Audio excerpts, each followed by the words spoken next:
मेरा नाम राहुल है।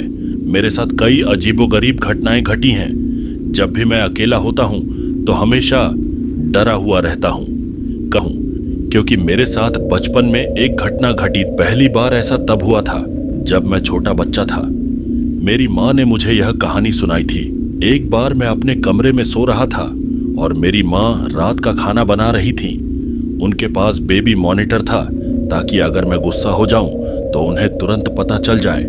तभी उन्होंने बेबी मॉनिटर पर मुझे रोते हुए सुना और वह ऊपर भाग गईं। मैं आराम से गहरी नींद में सो रहा था। वह थोड़ा भ्रमित हुईं और फिर से रसोई में काम करने लगी, लेकिन फिर से उन्हें मेरी रोने की आवाज आने लगी। वह वापस ऊपर आईं और मैं अभी भी सो रहा था। जब यह फिर से हुआ तो उन्होंने सोचा कि शायद बेबी मॉनिटर खराब है, इसलिए उन्होंने बेबी मॉनिटर बंद कर दिया। उसके बाद वह वापस किचन में खाना बनाने चली गई। कुछ देर बाद उन्हें बेबी मॉनिटर से फिर से मेरे रोने की आवाज आने लगी। अब वो थोड़ी डरी हुई थीं। वो पढ़ रही थीं, लेकिन मैं अभी भी सो रहा था। वैसे भी बेबी मॉनिटर वहीं पड़ा था। मेरी माँ बहुत डरने लगी और वो मुझे अपने साथ नीचे ले गई। उसके बाद उन्होंने मेरे पापा को फोन करके सारी बात बताई और उन्हें जल्दी से घर बुलाया। वो मुझे अपने हाथों में पकड़े हुए थीं। अचानक बेबी मॉनिटर से फिर से किसी के रोने की आवाज आने लगी, लेकिन इस बार आवाज थोड़ी अलग थी। इसकी शुरुआत किसी बच्चे के रोने की आवाज से हुई। फिर धीरे धीरे वो आवाज तेज होती गई और चीख में बदल गई। मेरी माँ लगभग चुप हो गई। वो घर से बाहर भागी और बाहर मेरे पापा का इंतजार करने लगी, क्योंकि वो थोड़ी देर में वहां पहुंच गए थे।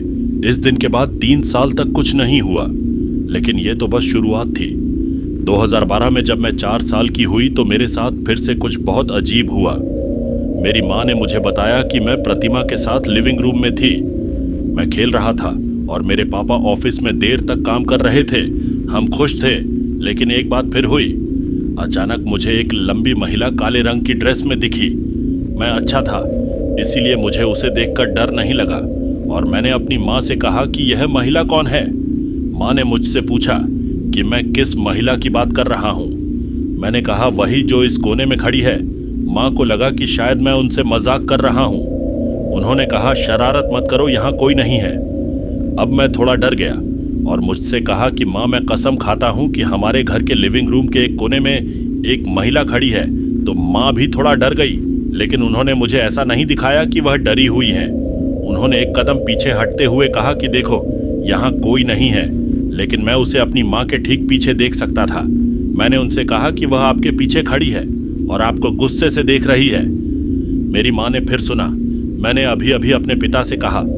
जब हम घर आए तो मेरी माँ ने मुझे बताया कि उस रात पापा के लिए दरवाज़ा खोलने से ठीक पहले उन्हें अपनी गर्दन पर बहुत ठंडी हवा का एहसास हुआ।